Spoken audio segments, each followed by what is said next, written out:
Siti Hikmalia Putri, Stambuk 0832018014, Program Studi Agribisnis Fakultas Pertanian dari Universitas Muslim Indonesia, kelas C1 Ekonomi Kelembagaan.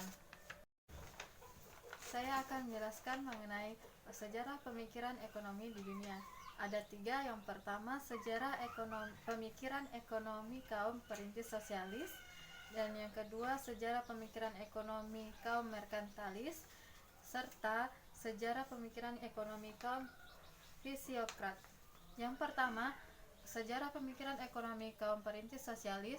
Konsep ekonomi kaum perintis sosialis ditemukan dalam ajaran-ajaran agama, kaidah-kaidah hukum, etika atau aturan-aturan moral. Misalnya dalam kitab Hammurabi dan Babilonia pada tahun 1700 sebelum Masehi, masyarakat Yunani telah menjelaskan tentang rincian petunjuk-petunjuk cara-cara berekonomi.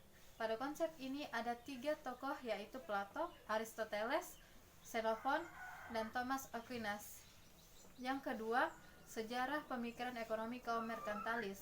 Merkantilis merupakan model kebijakan ekonomi dengan campur tangan pemerintah yang dominan, proteksionisme serta politik kolonial, ditujukan dengan tujuan mewujudkan neraca perdagangan luar negeri yang menguntungkan. Pemikiran-pemikiran ekonomi yang lahir pada kaum merkantilis disebabkan adanya pembagian kerja yang timbul di masyarakat, pembagian kerja secara teknis, dan pembagian kerja teritorial yang selanjutnya akan mendorong perdagangan internasional. Konsep pemikiran ekonomi ini merupakan kebijakan yang sangat melindungi industri dalam negeri, tetapi menganjurkan persaingan. Terjadi pembatasan-pembatasan yang terkontrol dalam kegiatan perdagangan luar negeri, kebijakan kependudukan yang mendorong keluarga dengan banyak anak, dan kegiatan industri dalam negeri dengan tingkat upah yang rendah. Selanjutnya yang ketiga, sejarah pemikiran ekonomi kaum fisiokrat. Istilah fisiokrat berasal dari bahasa Yunani, bahasa Yunani kuno yang merupakan gabungan dari istilah fisis dan kratos. Fisis artinya fisika, ilmu alam, serta kratos artinya kekuatan dan kekuasaan. Pemikiran para fisiokrat mengenai tata susunan masyarakat pada umumnya dan susunan ekonomi khususnya berakar pada falsafah dasar dan haluan pandangan bahwa penataannya diatur menurut kekuatan hukum alam.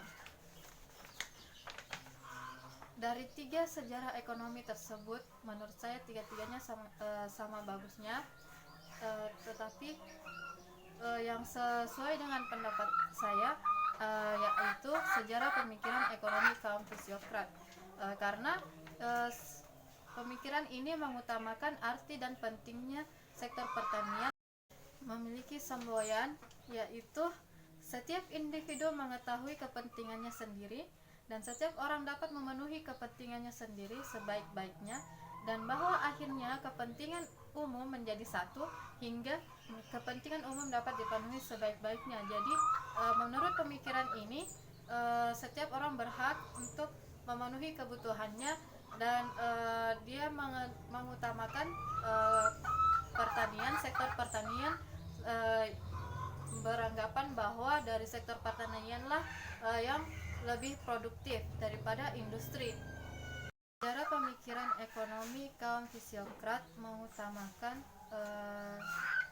arti dan pentingnya sektor pertanian serta mengutamakan kepentingan bersama dan memenuhi kepentingan bersama. Selain itu, dari sejarah pemikiran ekonomi kaum merkantilis itu terlalu dominan dengan campur tangan pemerintah, serta terjadi pembatasan-pembatasan yang terkontrol dalam kegiatan perdagangan luar negeri, lebih mengutamakan industri dan mengutamakan ekspor. Kemudian kegiatan industri dalam negeri dengan tingkat upah yang rendah. Itulah penjelasan dari saya. Kurang dan lebihnya mohon dimaafkan. Terima kasih sudah menonton. Jangan lupa like, comment, and subscribe. Assalamualaikum warahmatullahi wabarakatuh.